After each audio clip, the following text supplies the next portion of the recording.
இந்த பூசணிக்காயை இப்படி துருவி எடுத்துட்டு குக்கரில் நம்ம அதை போட்டு அதில் எந்த தண்ணியும் ஆட் பண்ணி தேவையில்ல. குக்கரில் போட்ட பூசணிக்காயை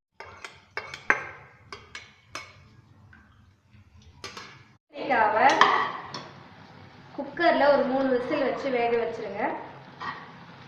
வேக வச்ச பிறகு தேவையில்லாத எக்ஸ்ட்ரா இருக்கிற தண்ணியெல்லாம் இந்த மாதிரி வடிகட்டி எடுத்துருங்க. கொஞ்சம் தண்ணி இருந்தால் போதும். அதில்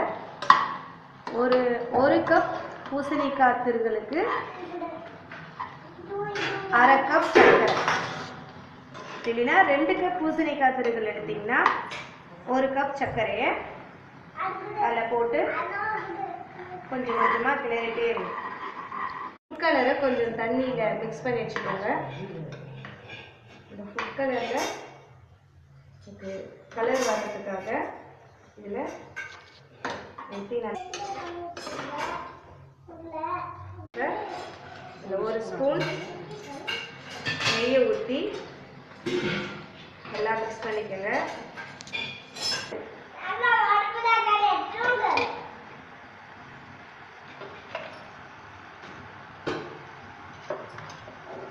கொஞ்சம் பொன்னிறமாக ஏலக்காவை பொடி பண்ணி இது மாதிரி நசுக்கி வச்சுக்கோங்க. தண்ணி நல்லா சுண்டுற பிறகு நம்ம பொடி பண்ணி வச்சுருக்க இந்த ஏலக்காய் பொடியை நல்லா மிக்ஸ் பண்ணிடுங்க.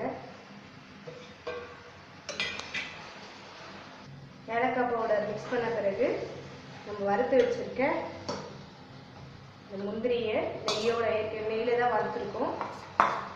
நெய்யோடு சேர்த்து நல்லா சுண்டுற வரைக்கும் கிளறணும். நெய் நம்ம எவ்வளோக்கு எவ்வளோ அதிகம் விடுறோமோ அவ்வளோக்கு அவ்வளோ ஒட்டாமல் வரும். நல்லா இந்த கடாய் வானலியில் ஒட்டாமல் இருக்கணும். அதுதான் அல்வா, காசி அல்வா ரெடி ஆகிடுச்சு. இதை எடுத்து நம்ம வேறு பாத்திரத்தில் ட்ரான்ஸ்ஃபர் பண்ணிக்கலாம்.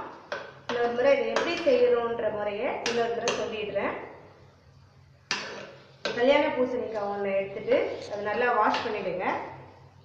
வாஷ் பண்ணிவிட்டு அதை தோல் சீவி எடுத்துகிட்டு அது உள்ளே இருக்கிற விதையும் நீக்கிடணும்.